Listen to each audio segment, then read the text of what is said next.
tenang terus. Saat lagi senang dia tenang, saat lagi susah dia tenang. Saat lagi sehat dia tenang, saat lagi sakit dia tenang. Orang kalau hatinya tenang, sifatnya berketerusan, damai. Karena sekali lagi senang itu jatuhnya ke nafsu. Sementara tenang jatuhnya yang merasakannya adalah hati. Makanya lebih dari senang kita butuh tenang. Dan kita harus minta, Bu, ketenangan hati ini kita harus minta, Dek. Ketenangan jiwa ini kita mesti minta. Karenanya doanya Nabi Musa alaihi salam ketika diutus untuk menghadapi Fir'aun. Diutus Musa dan Harun menghadapi Fir'aun. Nabi Musa minta senjata.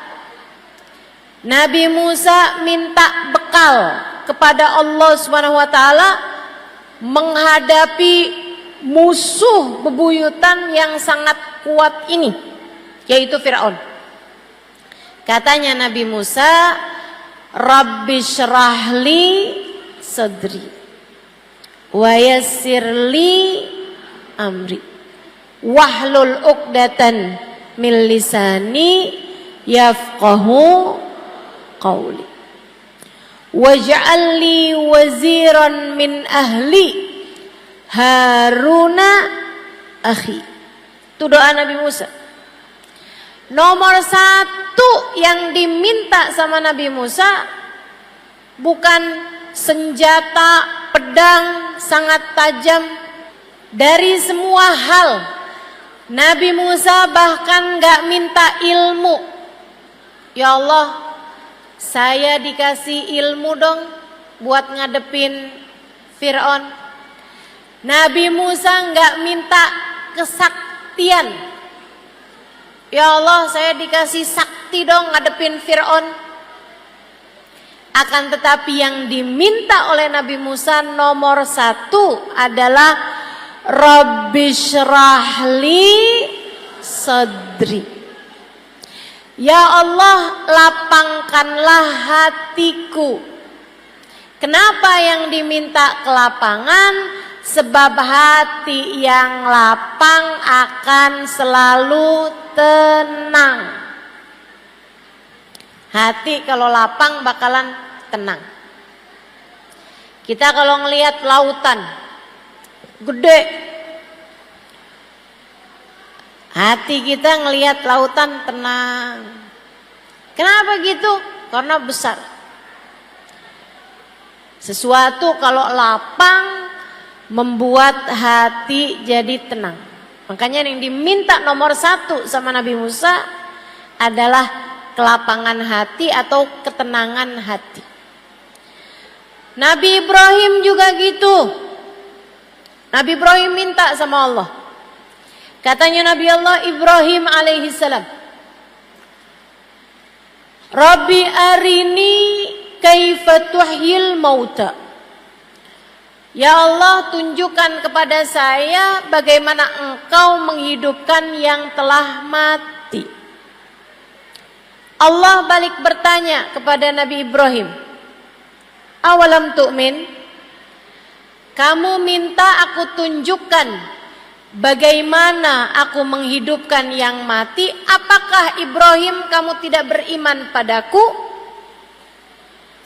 Apakah kamu Ibrahim tidak beriman kepadaku? Nabi Ibrahim bilang, aku beriman padamu ya Allah, walakin liyatma'inna qalbi. Aku meminta di depan mataku engkau menghidupkan yang mati agar tenang hatiku. Nabi Ibrahim sekelas nabi minta kepada Allah agar hatinya tenang. Dan itu anugerah besar yang Allah Subhanahu wa taala bagi kepada baginda kita Nabi besar Muhammad. Allah kasih kepada Nabi wajah yang cakep. Allah kasih kepada Nabi badan yang kuat, badan yang indah. Bahkan Allah kasih kepada Nabi aroma yang wangi. Allah ngasih kepada Nabi ilmu. Allah ngasih kepada Nabi kemampuan berbahasa yang baik. Akan tetapi di antara semua nikmat yang Allah berikan kepada Nabi Muhammad, Allah mengungkit pemberian yang lebih besar. Kata Allah Subhanahu wa taala, alam nashrah laka sadrak, bukankah telah kami lapangkan hatimu, bukankah telah kami tenangkan hatimu wahai Nabi Muhammad. Jadi ketenangan hati itu pemberian Allah yang luar biasa besar.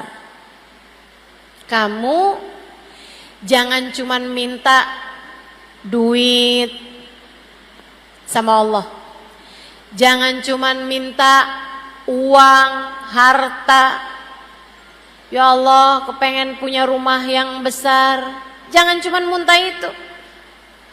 Ya Allah, kepengen punya suami yang ganteng. Ya Allah, kepengen punya anak yang lucu.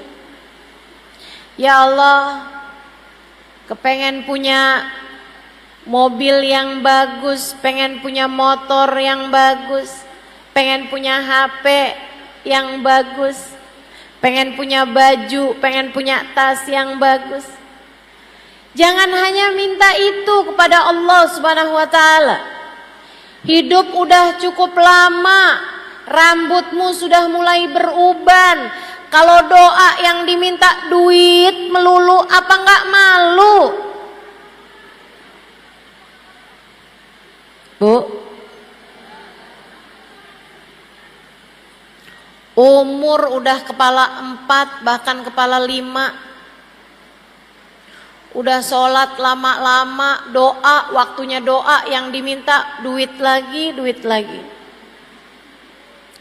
Uang lagi, uang lagi. Harta lagi, harta lagi.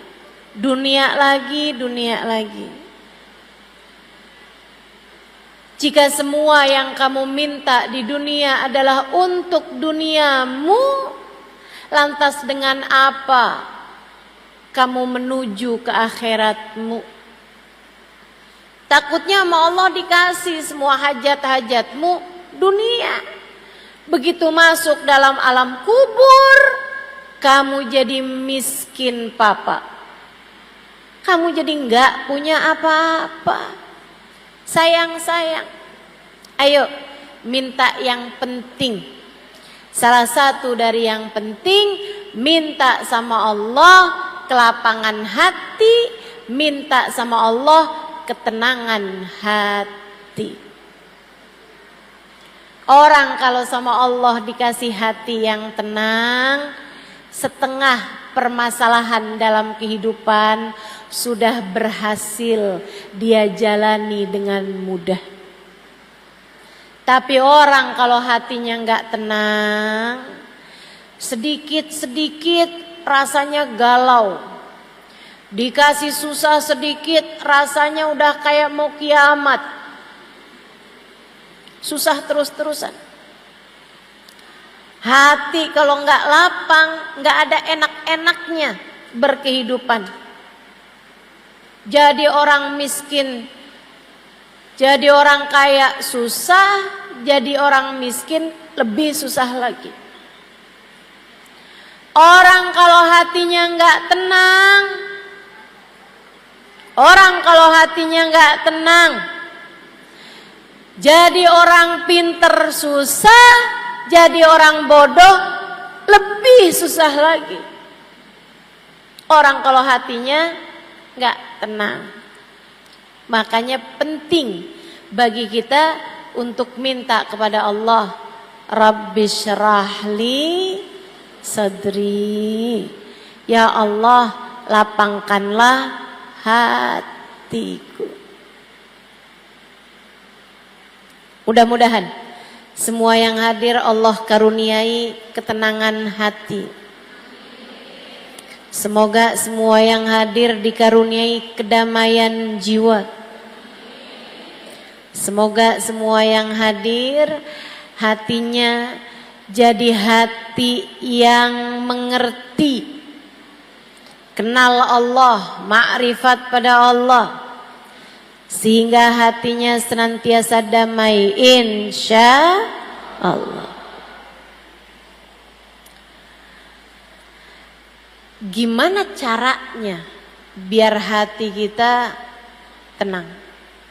Nih, saya kasih beberapa tipsnya. Saudaraku sekalian yang saya muliakan, tips yang nomor 1, hatimu kalau mau tenang, hatimu kalau mau damai, jangan terus-terusan diisi sama yang kecil-kecil.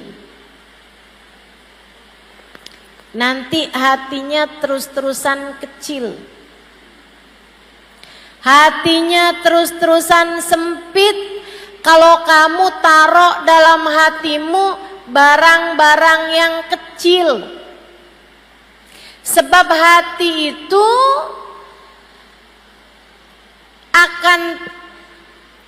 akan menjadi seperti yang dimasukkan. Kalau yang dimasukkan kecil, dia jadi kecil. Kalau yang dimasukkan besar, dia jadi besar. Kalau yang dimasukkan barang-barang kotor, hatinya jadi kotor. Kalau yang dimasukkan barang-barang yang mulia, hatinya jadi mulia. Maka kalau kamu pengen hatimu tenang, hatimu damai, taruh dalam hatimu yang besar. Apa yang besar? Tepatnya siapa yang besar? Tak ada yang lebih besar daripada Allah subhanahu wa ta'ala, Jalla jalaluhu wa ta'ala azamatuh. Kamu kalau kepengen hatimu tenang, taruh Allah dalam hatimu, maka hatimu akan merasakan ketenangannya. Taruh Allah dalam hatimu. Taruh dalam hatimu yang besar. Ustazah, yang kecil apa tadi? Selain Allah. Selain Allah. Selain bekal menuju Allah. Selain yang mendekatkanmu kepada Allah, semuanya adalah urusan kecil. Lebih gampangnya, apapun yang tidak kamu bawa mati, apapun yang tidak kamu bawa masuk ke dalam alam kubur, itu adalah perkara yang kecil. HP, kamu bawa masuk ke kubur gak? Nah, nanti kalau mama mati, yang iPhone tolong masukin ya. Providernya semua aja deh nak. Mama nggak tahu yang nyambung yang mana. Telkomsel, XL masukin semua. Bisa begitu? Manfaat begitu? Enggak. Tidak akan membawa kemanfaatan. Kalau kamu bilang sama anakmu, masukkan HP ke dalam kuburmu, tidak akan bermanfaat. Kenapa gitu? Sebab HP adalah sesuatu yang kecil. Sesuatu yang kecil, sesuatu yang tidak akan kamu bawa masuk ke dalam alam kuburmu. Kecil semua. Ada di sini yang pesen, nanti kalau saya mati tolong ya kalungnya dipakein, gelang sama cincinnya juga dipakein, biar saya cakep ketika ditanya para malaikat. Manfaat begitu? Enggak bawa manfaat apa-apa. Dulu ada orang kaya, kaya raya dan soleh. Anak-anaknya bakti sama dia. Dia pesen sama anak-anaknya di masa tua, nak, bapak nih seneng sama kaos kaki yang ini. Tolong nanti kalau bapak mati, masukkan kaos kaki bapak nih, sebelum dipakein kain kafan, pakeinlah bapak ini dulu kaos kakinya ya nak. Iya pak, disimpan kaos kakinya sama anaknya. Sampai ketika bapaknya meninggal, habis selesai dimandikan mau dikafanin, si anak bilang, tunggu dulu, kain kafannya jangan ditutup dulu, kita mau pakein bapak kaos kaki. Akhirnya berantem sama yang tukang mandiin dan mengkafani jenazah. Gak boleh, jenazah gak boleh dipakein kaos kaki. Ah gak apa-apa, kita mau pakein bapak kaos kaki. Oh gak boleh, mana ada jenazah pakai kaos kaki. Mereka lagi berantem berseteru, datang teman bapaknya. Tunggu dulu, ini saya nih diminta sama bapak kalian buat bacain surat yang ditulis sama bapak kalian di waktu hidup. Saya diminta membacakannya di saat beliau meninggal sebelum dikafani. Suratnya bunyinya gini, anak-anakku sayang, kalian pasti sekarang sedang berusaha untuk memakaikan bapak kaos kaki. Nak, kata bapaknya, bapak nak gak minta dipakein kaos kaki. Akan tetapi bapak lagi mau mengajarkan kalian bahwasanya seberapapun banyak harta yang kita punya, tidak ada satupun yang bisa kita bawa masuk kuburan. Jadi Bu, Kak, Dek, sama harta dunia biasa-biasa saja. Jangan terlalu, jangan kebangetan, jangan ambisi, jangan rakus sama dunia. Biasa-biasa aja. Bayangkan kalau kamu mati, kamu bawa apa enggak itu? Kalau kamu tahu, iya ya, saya mati juga nggak akan saya bawa. Jangan bela mati-matian apa yang tidak kamu bawa mati. Jangan kejar abis-abisan apa yang tidak kamu bawa mati. Insya Allah. Jadi yang nomor satu, kalau kamu kepengen hidup kamu tenang, hati kamu tuh keluarkan pelan-pelan cinta terhadap dunia.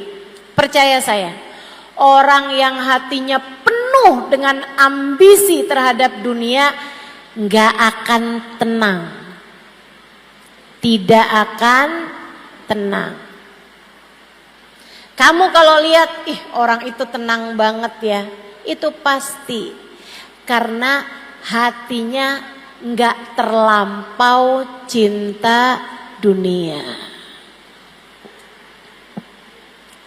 Pasti. Kalau kamu lihat, Habib Umar tuh ya, Masya Allah, kayak tenang banget. Itu Bu syarat utamanya nomor 1, tidak cinta dunia. Saya ingat satu cerita, Habib Umar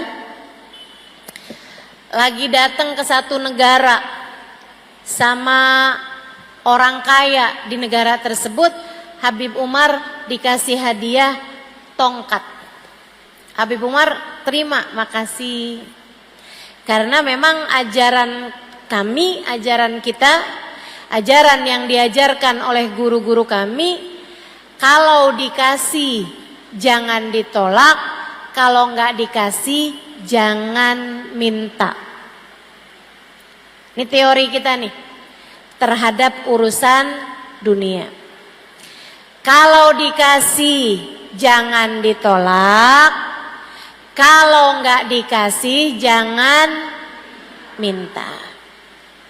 Habib Umar dikasih tongkat itu, diterima sama Habib Umar. Makasih, jazakallah khair segala macam. Habib Umar kemudian dikasih tahu, udah diterima nih sama Habib. Habib bawa jalan tongkat itu, dikasih tahu, maaf Bib, itu Bib tongkatnya dari gading gajah, harganya hampir 1 miliar. Kalau duit kita nih harganya hampir 1 miliar, ratusan juta. Tongkat dari gading gajah. Bu, gading gajah Bu, mahal. Karena tak ada gading yang tak retak. Gak nyambung ya. Pokoknya susah lah dapatnya si gading ini. Jadi harganya mahal. Dia tuh cerita sama Habib Umar, ngasih tahu bahwa itu gading gajah, mau ngasih tahu bahwa ini barang mahal. Orang dunia urusannya mahal murah. Tapi Habib Umar orang akhirat yang hatinya nggak ada urusan dunia. Hati Habib Umar isinya adalah Allah Subhanahu wa ta'ala dan Rasulnya. Ketika dikasih tahu bahwa itu gading gajah, yang dipikir sama Habib Umar barang najis nih. Barang najis. Karena gading gajah hukumnya najis, teman-teman. Habib Umar langsung ngambil tisu. Habib Umar tetap pakai tuh tongkat, tapi dilapisin tisu biar nggak langsung kena ke kulit beliau, karena hukumnya gading gajah adalah najis. Habib naik kapal. Waktu itu ada perjalanan beliau naikin kapal. Habib naik ke apa tuh namanya? Anjungan kapal, keluar dari kapal sampai ke pojokannya kapal tuh. Habib ngobrol-ngobrol segala macem sampai ketika beliau sudah sampai di tengah-tengah lautan, Habib Umar panggil lagi orang tadi tuh yang ngasih tahu bahwa ini adalah gading gajah. Bukan yang ngasih, orang yang ngasih tahu bahwa ini adalah dari gading gajah dan harganya sangat mahal. Habib nanya, ini gading gajah beneran? Iya Bib. Mahal Bib. Gading gajah yang itu kan, dari gajah itu culaknya, kata Habib, gadingnya. Iya Bib, bener Bib. Bismillah. Beliau kemudian bilang sama muridnya, ini dari gading gajah yang najis itu kan? Tahu kan kalau santrinya hukumnya? Dia bilang betul Bib. Bismillahirrahmanirrahim, beliau lemparkan ke lautan. Orang lihatnya yang duit beterbangan. Habib Umar ngelihatnya barang najis, tidak boleh digunakan. Beliau melemparkannya ke lautan begitu saja. Dibuang sama Habib. Najis, kata Habib. Masya Allah. Sama kayak kalau Ada di antaramu yang pakai tas dari kulit buaya. Kulit buaya beneran, bukan buaya darat. Itu kan hukumnya najis. Saudaraku sekalian yang saya muliakan, karena di hatinya nggak ada cinta dunia, Bu. Orang yang kayak begini hatinya tenang terus-terusan, nggak kebanyakan mikirin angka. Kamu kalau kepengen rumah tanggamu tenang, jangan kebanyakan ngomongin uang sama suami. Saya kasih tahu, Ustazah saya berantem mulu. Ya kamu tiap lihat suami ngajuin proposal, bayar ini sekian, bayar ini sekian, bayar ini sekian. Ya suami mumet, suami pusing. Yang asalnya hatinya lagi tenang, langsung jadi nggak tenang. Yang mau minum kopi biasanya enak gitu kopinya. Oh begitu habis diomongin, gimana ya kita mesti bayarannya anak-anak, mesti yang begini, mesti token listrik habis, gas habis, ini habis, pulsa saya habis. Wah itu udah pusing lah gitu. Rumah tanggamu jadi tidak tenang. Jangan kebanyakan ngurusin urusan-urusan yang kecil. Ustazah kalau nggak diurusin kan nggak beres. Nggak gitu maksud saya. Yang harus kamu urusin. Tapi yang nggak perlu kamu urusin, jangan kebanyakan ada dalam pikiran kamu. Cara dapetin uangnya, cara dapetin rizkinya, kamu hanya perlu menjemput rizki. Cara rizki itu sampai kepadamu, biarkan jadi urusan Allah. Teman-teman sekalian, kamu hanya perlu menjemput rizki. Apa sih Ustazah bedanya? Nih, ada nggak di antara kita nih datang ke sekolah TK, kemudian kita tungguin TK-nya bubar. Begitu anak-anaknya bubar, ada yang nanya gitu, kamu di sini ngapain? Saya mau jemput. Emang kamu punya anak? Enggak. Lah kalau nggak punya anak ngapain jemput? Kamu akan menjemput seseorang, menjemput anakmu dari sekolah karena memang kamu punya anak di sekolah tersebut. Artinya Allah nyuruh kamu menjemput rizki karena memang rizkinya sudah ada, diaturkan oleh Allah Subhanahu wa taala. Kamu hanya perlu menjemput saja. Kerja aja Bu, jualan batik jualan aja. Kamu punya warung buka aja. Urusan bagaimana datang rezekinya, biarkan jadi urusan sang pembagi rizki namanya. Biarkan jadi urusan sang penentu rizki namanya Allah Subhanahu wa ta'ala. Jalla jalaluhu wa ta'alat azamatuh. Tenang. Rezeki yang Allah tuliskan untukmu akan sampai padamu. Para ulama mengatakan, jika bahkan kamu nggak tahu alamat rezekimu tahu alamatmu, ia akan sampai kepadamu. Dah tenang aja, yang tenang. Kalau ada yang kamu masukkan dalam hati, jangan masukkan uang, jangan masukkan harta, jangan masukkan tas, jangan masukkan baju. Cukup hatimu masukkan di dalamnya Allah Subhanahu wa ta'ala. Hatimu akan jadi tenang. Jadi nomor 1, kalau pengen hatimu tenang, jangan cinta dunia. Jangan cinta dunia. Hatimu bakalan tenang. Kalau hatimu sudah kosong, sudah kecil dunia di hatimu, kamu akan jadi jauh lebih tenang. Itu satu. Yang kedua, kalau kamu kepengen hatimu tenang, jangan biarkan hatimu membenci siapapun. Saya ulangi.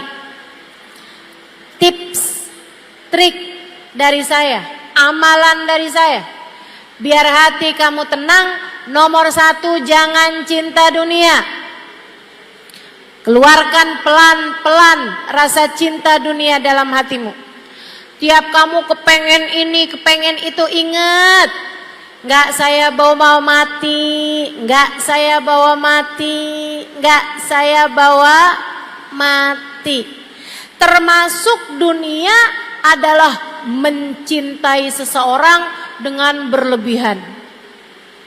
Cinta sama suami sampai berlebihan. Aku tak sanggup hidup tanpa dia.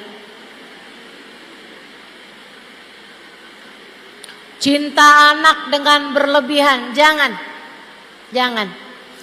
Jangan cinta dunia. Kamu harus cinta sama suami dengan kadar cinta yang bisa membawamu kepada Allah. Suamimu itu cintai dia karena Allah, hormati dia karena Allah. Sebab bagaimanapun dia adalah jalan surga bagimu. Tapi jangan berlebihan, sampai bahkan yang haram-haram kamu kerjakan. Sampai operasi plastik, hidungnya dimancungin, alisnya disulam, bibirnya disulam, kulitnya yang keriput, tarik benang. Itu muka apa kain? Adik-adik, kakak-kakak, saudariku sekalian yang saya muliakan, cinta suamimu tapi biasa-biasa aja. Jangan jadikan suami sebagai dia adalah separuh jiwa saya. Nanti kalau dia meninggal dunia atau kalau dia meninggalkanmu, kamunya jadi nggak utuh, jadi tinggal separuh.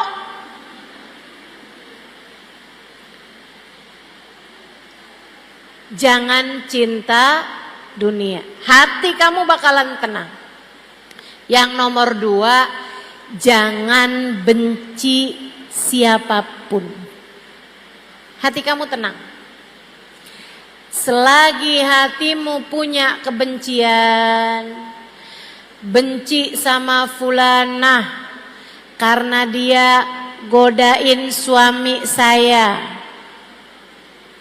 benci sama fulanah karena gara-gara dia pacar saya nggak jadi melamar saya, benci sama si fulan karena gara-gara dia toko saya jadi nggak laku. Sebab dia bikin toko di samping toko saya, akhirnya orang pada beli dari dia, nggak jadi beli sama saya. Kamu benci sama mertuamu karena suami kamu lebih mengutamakan dia daripada dirimu. Kamu benci sama saudara iparmu karena suami kamu sering ngasih-ngasih dia. Kamu benci sama saudaramu karena orang tuamu kamu rasa gak adil, lebih sayang sama dia daripada dirimu. Selagi hatimu masih punya kebencian kepada seseorang, hati kamu akan sulit untuk merasa tenang. Kamu pengen hati kamu tenang, keluarkan benci dalam hati kamu terhadap siapapun. Emang kenapa Ustazah? Emang gimana caranya Ustazah? Saya benci sama orang, benci Ustazah, ngeliat mukanya udah pengen muntah saya. Gimana caranya menghilangkan kebencian kepada seseorang? Dengerin saya. Kamu harus ingat, siapapun yang ada di atas muka bumi ini adalah hambanya Allah. Siapapun yang ada di atas muka bumi ini semua adalah hambanya Allah, makhluk ciptaan Allah. Mereka jadi begitu juga ada izin Allah. Bagaimanapun tidak ada sesuatu terjadi kecuali dengan takdir Allah. Kalau kamu bisa ngelihatnya begitu, insya Allah nggak akan ada kebencian di dalam hatimu kepada siapapun. Pada siapapun. Kalau kamu bisa lihat orang sebagai hamba-hambanya Allah, Bu, Kak, Dek, insya Allah, enggak akan ada kebencian terhadap siapapun. Sama kayak kamu lagi mau makan donat di hadapan calon mertua kamu. Oh, kamu udah seneng banget sama dia. Seneng banget sama calon suami kamu nih. Kamu datang ke rumah calon mertuamu, Dek. Kemudian kamu disuguhin makanan. Orang tersebut bilang, makanan ini saya yang bikin.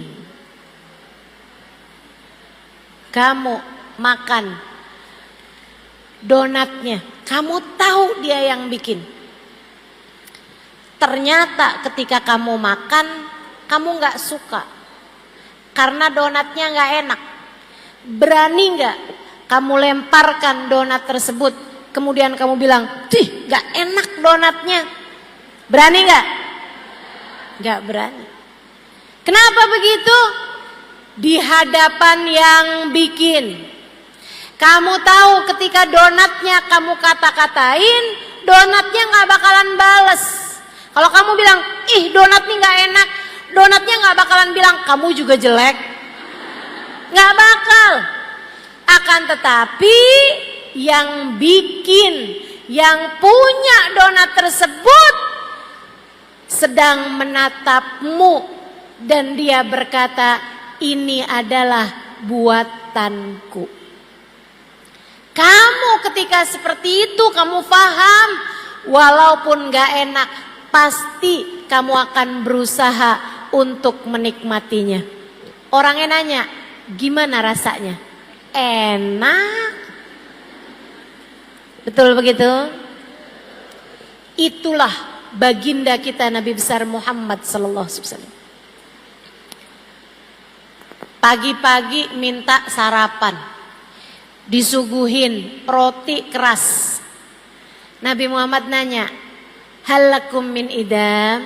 Sama istrinya, "Ada lauk gak nih yang buat bikin yang kerasnya itu dicocol biar gak lagi keras gitu." Biasanya kuah daging kalau orang kaya. Kalau orang sedang-sedengan susu gitu. Ya, kalau di kita kan yang keras-keras kue-kue biasanya kita taruhin kopi gitu ya. Kita cocol di kopi. Nabi Muhammad nanya, "Halakum min idam?" Kalian punya enggak nih kuah-kuahnya untuk biar rotinya enggak keras gitu. Istrinya suguhin, istrinya bilang, "Malana illal khal." Enggak punya apa-apa Rasul selain cuka. Kata Nabi Muhammad, "Hati, kalau gitu datengin cukanya ke sini." "Bu, roti cocol cuka." Kita belum aja kebayang rasanya gak enak. Tapi Nabi Muhammad ketemu roti nih yang dilihat sama Nabi Muhammad, yang menciptakan roti, yang merizkikan roti, yaitu Allah Subhanahu wa taala. Cuka yang Nabi Muhammad lihat yang merizkikan cuka yaitu Allah Subhanahu wa taala yang menciptakan cuka. Siapa, Bu? Allah Subhanahu wa taala. Nabi ambil roti dengan senyum, berasa di hadapan Allah. Nabi cocol cuka dengan senyum, dimakan Nabi Muhammad dengan senyum. Sampai habis rotinya, alhamdulillah alladzi at'amani wa saqani min ghairi haulin minni wala quwwah. Istrinya nanya, "Gimana rasanya wahai Rasul?" Sembari tersenyum, Nabi Muhammad menjawab, "Ni'mal idamul khal." Ternyata lauk paling enak, kuah paling enak adalah cuka. Tidak pernah membenci siapapun, tidak pernah membenci apapun, sebab Nabi Muhammad faham bahwasanya apapun dan siapapun adalah miliknya Allah, adalah miliknya Allah Subhanahu wa ta'ala, Jalla Jalaluhu wa ta'ala azamatuh. Makanya Nabi gak benci siapapun, bahkan kepada tetangga yang selalu meletakkan sampah di depan pintu rumah Nabi Muhammad. Ketika orang tersebut sakit, Nabi duluan yang menjenguknya dibandingkan dengan kawan-kawan yang lain. Penuh rahmat, penuh cinta, tidak punya kebencian kepada siapapun. Kebayang kalau orang gak kenal Allah, kalau orang hatinya penuh dengan kebencian, tukang taruhin sampah di depan pintu rumah Nabi. Jadi dia tuh punya sampah, sampah-sampahnya ikan, sampah-sampahnya busuk-busuknya makanan. Itu kalau pagi ditaruhin, dibelaratin di depan pintu rumahnya Nabi Muhammad sallallahu alaihi wasallam. Nabi kalau mau keluar dari rumah nih, Nabi nyapu dulu, Nabi bersihin dulu sampah, bukan dari sampah beliau tapi dari sampahnya tetangga. Orangnya sakit, Nabi keluar rumah kok nggak ada sampah. Nabi tanya, kemana ya anak muda yang itu tuh? Tanpa kebencian, kemana dia, kata Nabi. Innahu marid ya Rasulullah, dia sakit wahai Rasul. Oh, Nabi gak mikir kayak kita nih, kualat tuh mas saya tahu rasa. Biar dia tahu kalau barang buruk yang dia kerjakan akan membawa dampak buruk. Enggak, dijenguk sama Nabi, dipegangin tangannya, dipegangin kakinya. Nabi kemudian dikasih tahu sama Allah bahwa ajalnya sebentar lagi tiba. Bu, kita kadang kalau kesel sama orang, biarin dah di dunia masih maafin, tar di akhirat. Kebencian tuh. Di dunia sih saya nggak akan balas apa-apa, tapi ntar di akhirat biarin dia masuk neraka, dipanggang di dalam api neraka. Kita kadang suka mikirnya begitu. Ini orang selalu naruh sampah di depan pintu rumah Nabi Muhammad. Dia sakit dijenguk sama Nabi, dipegang tangannya sama Nabi. Nabi ketika tahu ajalnya datang, Nabi gak mikir, biar dia tahu dah dampak perbuatannya ntar di akhirat dia masuk dalam neraka, panas tahu rasa. Gak gitu. Sama Nabi dibilang, halla taslim taslam. Masuk Islam aja yuk, biar kamu selamat. Masuk Islam aja, biar kamu masuk surga. Masuk Islam aja, biar kamu bahagia. Orang yang lihat ke arah bapaknya, bapaknya ngangguk dengan lelehan air mata. Dia pegang tangan Nabi, kemudian berkata, Asyhadu an la ilaha illallah wa asyhadu anna Muhammad Rasulullah.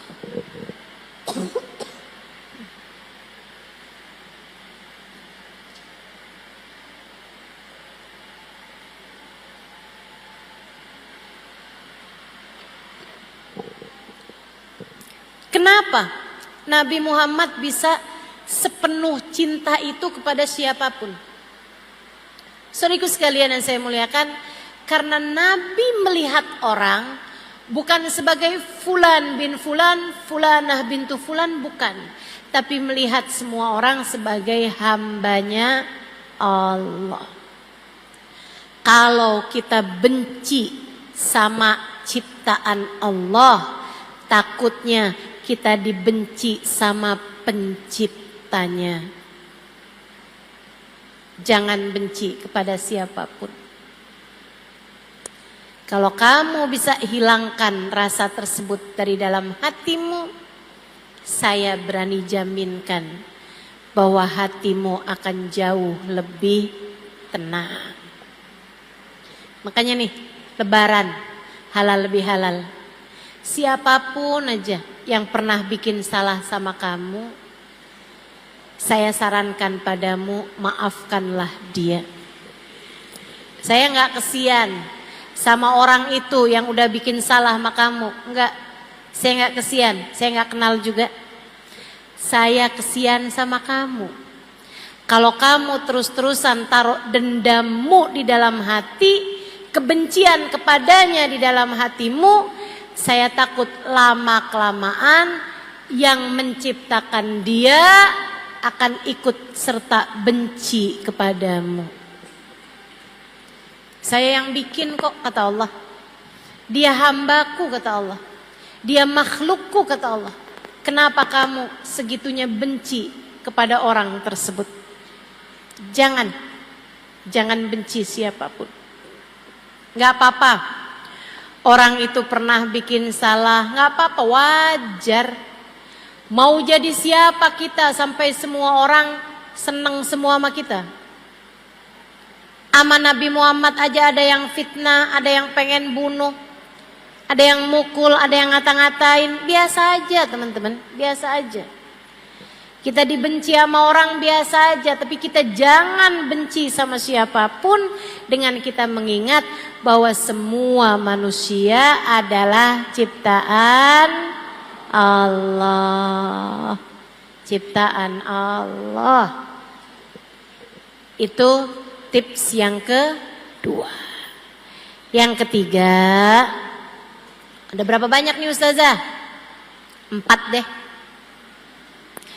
Yang ketiga, kalau kepengen kamu hatinya lebih tenang, berusahalah untuk selalu berzikir. Berusahalah untuk selalu ingat sama Allah. Ingat Allah, ingat Allah, ingat Allah. Lagi kamu sakit, ingat yang ngasih sakit adalah Allah. Robiah Adawiyah sakit berhari-hari bahkan berminggu-minggu sampai dijengukin orang. Kemudian mereka bilang, Robiah, doa kamu kan mustajab. Kamu tinggal doa aja. Ya Allah, sembuhkan saya ya Allah. Mungkin Allah akan segera memberi kamu kesembuhan, Robiah. Apa jawab Robiah Adawiyah? Belum waktunya. Maksud kamu gimana? Saya udah dikasih sehat sama Allah 30 tahun. Saya udah dikasih sehat sama Allah lebih daripada 30 tahun. Sehat terus. Sekarang nih saya baru dikasih Allah sakit beberapa hari. Malu saya mau minta segera diberi kesembuhan. Nanti kalau sakit saya sudah lebih daripada 30 tahun, baru saya akan minta diberi kesembuhan dari Allah. Keren banget gak tuh? Sebab dia faham sakit semuanya adalah dari Allah. Lagi dikasih kesulitan, kita mesti faham. Yang ngasih kita kesulitan adalah umur udah hampir 30 tahun belum datang jodohnya. Kamu harus paham, yang bisa ngasih dirimu jodoh adalah. Lagian nikah tuh bukan tentang siapa yang paling cepat, akan tetapi tentang bertemu dengan orang yang tepat. Jadi tenang aja dek, adik-adik jomblo, tenang aja. Kalau Allah tahu kamu perlu, kamu bakal dikasih. Kalau belum dikasih, artinya Allah tahu kamu belum perlu. Nikmati aja. Ibu-ibu, kakak-kakak yang udah nikah, kemudian belum dikasih anak sama Allah, tenang. Allah tahu kamu belum perlu. Kalau Allah tahu kamu perlu, bakal dikasih sama Allah Subhanahu wa taala. Tenang. Yang tenang. Kita ini semuanya gak akan apapun terjadi kecuali dengan izin Allah.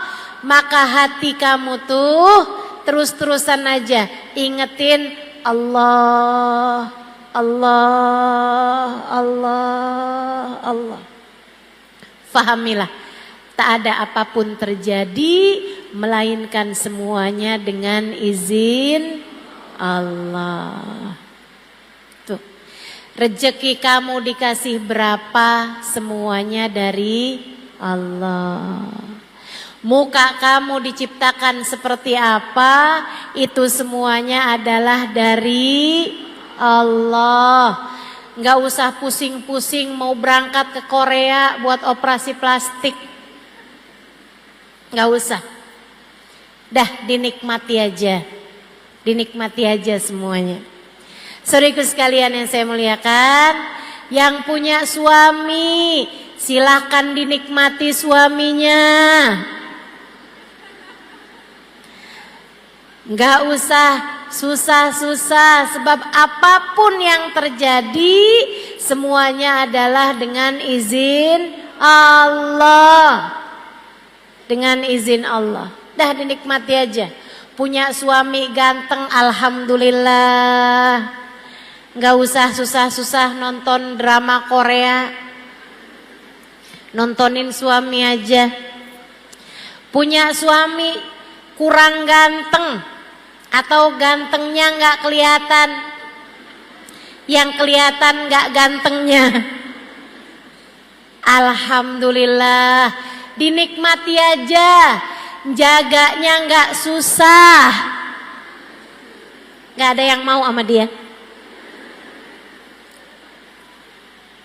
dinikmati aja. Kita bilang makasih ya Allah, semua yang darimu adalah indah. Wa kullu fi'lik jamil. Semua darimu indah ya Allah. Terima kasih atas apa yang kau berikan padaku. Gitu. Adik-adik yang masih pada punya orang tua, ada ibu, ada bapak, nikmatilah. Ingat Allah. Cari Allah pada diri orang tuamu. Kamu bisa salaman sama ibumu, alhamdulillah, nikmatilah itu.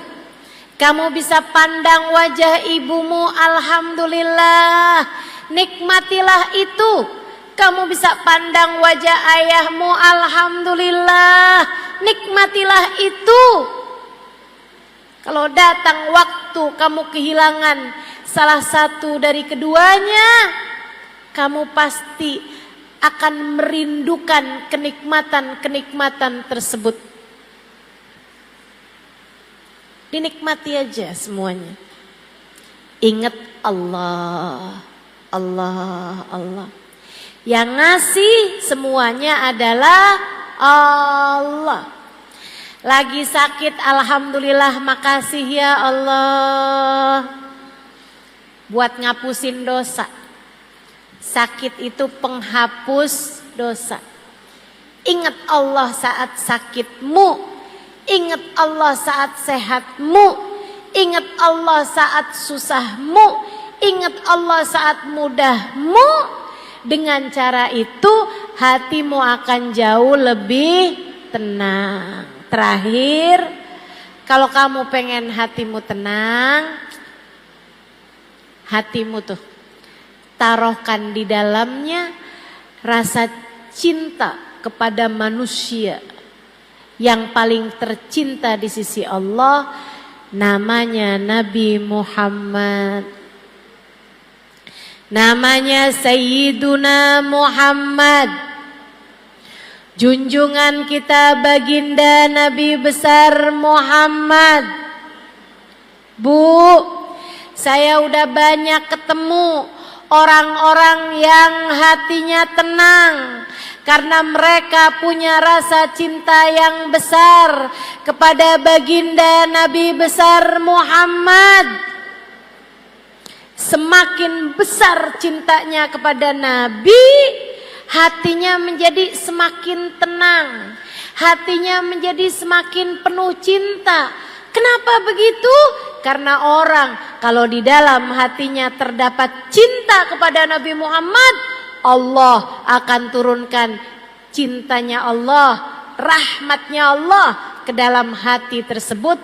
Dengannya hati orang tersebut menjadi tenang. Saya sarankan padamu, kalau kamu lagi takut, kalau kamu lagi galau, kalau kamu lagi khawatir, kalau kamu lagi gelisah, kalau kamu lagi emosi yang gak enak, apa aja rasanya, kalau kamu lagi datang cemburu, kalau kamu lagi datang susah hati, apapun aja, kalau kamu hatimu lagi tiba-tiba merasa benci sama seseorang, misalnya rasa hati apapun yang gak enak, hatimu lagi gak tenang kayak apa, nih saya kasih tahu tips mudah, gampang banget. Kalau kamu lagi memungkinkan untuk berwudu, segeralah berwudu. Kalau kamu lagi gak bisa wudu, lagi halangan misalnya, lagi datang menstruasi, lagi nifas misalnya, gak bisa wudu, gak usah pakai wudu, kamu tutup aurat, duduk, ngadep kiblat, bacalah sholawat, ingat-ingat Nabi Muhammad, ingat-ingat Nabi Muhammad. Kamu bilang, ya Rasulullah, saya umatmu. Rasul, saya umatmu. Kamu baca sholawat, kemudian kamu ingat-ingat Nabi Muhammad, kemudian kamu sampaikan kepada baginda Nabi Muhammad. Sesudah kamu ucap sholawat dan salam kepada Nabi, Nabi Muhammad berjanji, ma sallama alayya ahadun min ummati illa waradallah alayya ruhi hatta arudda alaihi salam. Tidaklah umatku mengucap salam kepadaku, melainkan Allah kembalikan ruhku sehingga aku dapat menjawab salamnya. Kalau udah kamu ingat sama Nabi, kamu nyambung hati sama Nabi, kamu bilang, ya Rasulullah, saya umatmu wahai Rasul, saya umatmu wahai Rasul, saya umatmu wahai Rasul. Hati saya sekarang sedang dilanda cemburu wahai Rasul, saya umatmu wahai Rasul. Saya enggak mau jadi umat yang enggak benar. Saya takut nanti di hari akhirat tidak berada di belakangmu ya Rasulullah. Bimbing saya wahai Rasul, bimbing saya wahai Rasul. Terus begitu. Kamu baca, Allahumma salli ala Sayyidina Muhammadin salatan taghfiru bihad dunub wa tuslihu bihal qulub wa tantaliku bihal usub wa talinu bihas su'ub wa ala alihi wa sahbihi wa man ilaihi mansub. Salawatnya Habib Saleh Al-Hamid dari Tanggul. Baca solawat tersebut 10 kali. Habib Soleh Al-Hamid, dia ajarkan solawat kepada kita. Solawat tersebut ini dibaca 10 kali atau lebih, kalau mau 100 kali juga lebih bagus lagi. Bacaannya Allahumma sholli ala Sayyidina Muhammadin salatan taghfiru bihad dunub. Ya Allah, sampaikanlah solawatmu kepada baginda kami Nabi Muhammad dengan sebuah solawat yang menghapuskan dosa-dosa saya ya Allah. Tuslihu bihal gulub, bikin bagus hati saya ya Allah. Tantaliku bihal usub, biar lancar terurai belenggu-belenggu yang nyandet-nyandet, yang gak lancar biar dilancarkan sama Allah. Talinu bihas suub, yang keras-keras biar jadi pada lembut. Hati yang keras biar lembut. Hati anak-anak kita, hati suami, hati siapapun biar lembut semuanya. Talinu bihas suub wa ala alihi, talinu bihas suub wa ala alihi wa sahbihi wa man ilaihi mansub. Ya Allah, salawat juga kepada keluarga, pada sahabat dan siapapun yang bersambung dengan Nabi Muhammad. Baca salawat tersebut 5 kali, 10 kali, 15 kali, 20 kali. Terus kamu baca. Ya Allah, lapangkan dada saya ya Allah, berkatnya Nabi Muhammad. Ya Allah, ampuni dosa saya ya Allah, berkatnya Nabi Muhammad. Ya Allah, lancarkan urusan saya ya Allah, berkatnya Nabi Muhammad. Ya Allah, lembutkan yang keras dari diri saya ya Allah, berkatnya Nabi Muhammad. Terus kamu baca, terus kamu baca. Sambil kamu bertawasul kepada Sayyiduna Muhammad. Tolongin saya Rasulullah, saya umatmu wahai Rasul. Tolongin saya wahai Rasulullah, saya umatmu wahai Rasulullah. Tolongin saya wahai Rasul, saya umatmu ya Rasulullah. Terus begitu. Lihatin, lihatin, lihatin aja. Bakalan hatimu lebih tenang. Masalah-masalah jadi lebih mudah, urusan-urusan jadi lebih ringan. Alhamdulillah. Senang kita punya Nabi Muhammad. Tenang kita punya Nabi Muhammad. Bahagia kita punya Nabi Muhammad. Nabi Muhammad sangat perhatian kepada kita umatnya. Nabi Muhammad mencintai kita umatnya lebih daripada orang tua kita kepada kita. Kita aja kalau ngadu sama ibu kita bakalannya berusaha untuk bisa memperbaiki urusan-urusan kita. Kita juga kalau ngadu menabi, insya Allah. Itu sebabnya Habib Ali Habsyi dalam kitab maulidnya mengatakan, fama min khuluqin fil bariyati mahmud illa wa huwa mutalaqqan an zainil wujud. Tidak ada satu sifat terpuji yang ada di atas muka bumi ini melainkan sambungan dari Nabi besar Muhammad sallallahu alaihi wa ala alihi wasallam. Kamu kenapa hatimu enggak tenang, jiwamu gelisah? Karena kamu kurang dekat sama Nabi Muhammad. Deketin lagi nabinya, hatimu akan jauh lebih tenang. Salawatan yang banyak, masalahmu akan lebih mudah untuk terurai. Katanya Sayyid Muhammad bin Alwi bin Abbas Al-Maliki, tidak ada satu masalah apapun dari masalah dunia ataupun akhirat yang tidak bisa selesai, tidak bisa terurai dengan solawat kepada Nabi besar Muhammad. Gak ada masalah gak beres pakai solawat. Semua masalah bakal beres dengan solawat, terutamanya adalah masalah hati kita. Hati kita akan jauh lebih tenang ketika kita dekat dengan Nabi Muhammad, ketika kita banyak bersolawat kepada Nabi besar Muhammad. Alhamdulillah. Terakhir, ini majelis saya yang terakhir di Pekalongan untuk tahun ini. Tahun depan gimana Ustazah? kita tidak tahu apa yang terjadi, sebab semua yang terjadi adalah dengan izin. Karena itulah saya kepengen nih sama teman-teman, baik yang di dalam maupun yang tadi habis kena hujan, mau ngasih hadiah. Yuk kita bareng-bareng baca sholawatnya Habib Saleh. Saya dapat ijazahnya langsung dari putrinya. Diajarin sholawat ini langsung dari orang yang diajarin sholawat ini, dari Habib Saleh Al-Hamid.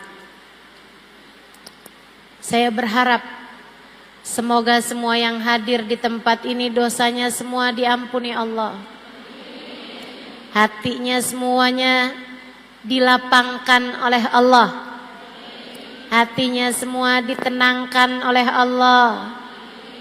Semua permasalahannya dibereskan oleh Allah. Semua kesulitannya dimudahkan oleh Allah. Yang keras-keras biar dilembutkan oleh Allah. Berkatnya Nabi besar Muhammad, hati kita semuanya jadi tenang. Berkatnya Nabi besar Muhammad, yang sakit-sakit biar pada sehat. Berkatnya Nabi besar Muhammad, yang sulit-sulit biar jadi mudah. Berkatnya Nabi besar Muhammad, hati kita yang keras semoga dilembutkan Allah. Berkatnya Nabi Muhammad, hati suami kita semoga dilembutkan Allah. Hati anak-anak kita semoga dilembutkan Allah. Hati orang tua kita semoga dilembutkan Allah. Semuanya hatinya semoga ditenangkan oleh Allah. Berkatnya baginda kita Nabi besar Muhammad sallallahu alaihi wa ala alihi wa sahbihi wasallam. Semoga semua yang hadir dikaruniai husnul khatimah. Semoga semua yang hadir didekatkan dengan Nabi Muhammad. Semoga semua yang hadir di akhirat bisa ketemu Nabi Muhammad. Semoga semua yang hadir bisa ada dalam rombongan Nabi Muhammad. Semoga semua yang hadir ketika sudah meninggal dunia nanti kuburnya dilapangkan Allah. Di dalam kubur sudah dipertemukan dengan Nabi Muhammad. Kita minta kepada Allah berkat Nabi Muhammad. Kita minta kepada Allah dengan berkat Nabi Muhammad. Sebab kita adalah umat Nabi besar Muhammad. Semoga Allah karuniakan segala kebaikan bagi kita sekalian. Yang masih ada air silahkan dibuka airnya. Yang enggak punya air jangan ngambil air tetangganya.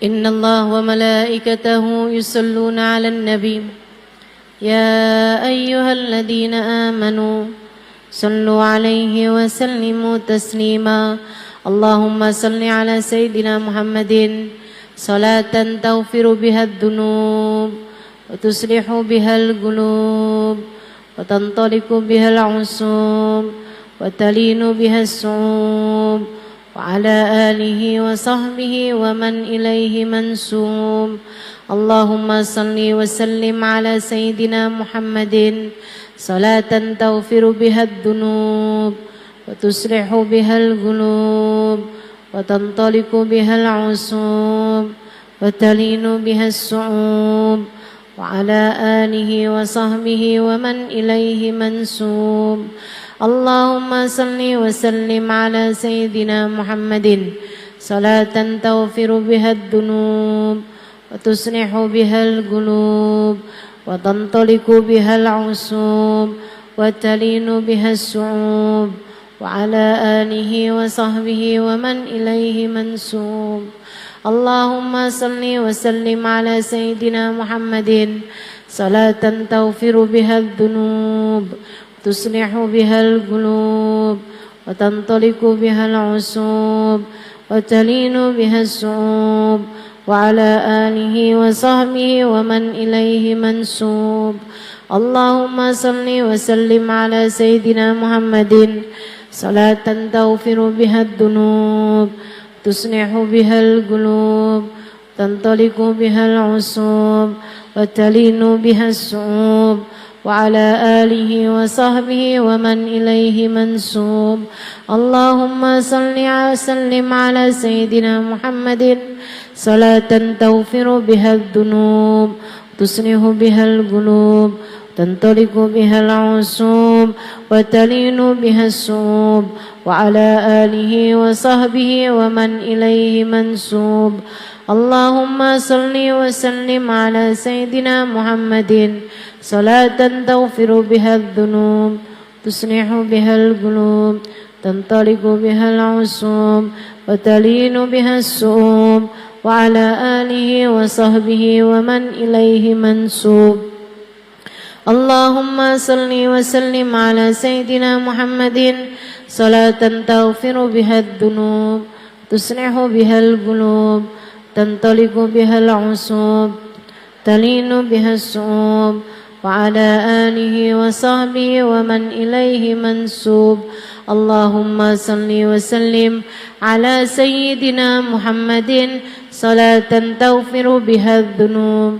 وتصلح بها القلوب تنطلق بها وتلين بها الصعوب وعلى آله وصحبه ومن إليه منسوب اللهم صل وسلم على سيدنا محمد صلاة تغفر بها الذنوب تصلح بها القلوب تنطلق بها العصوب وتلين بها الصعوب وعلى آله وصحبه ومن إليه منسوب في كل لحظة أبدا عدد خلقه ورضا نفسه وزنة عرشه ومداد كلماته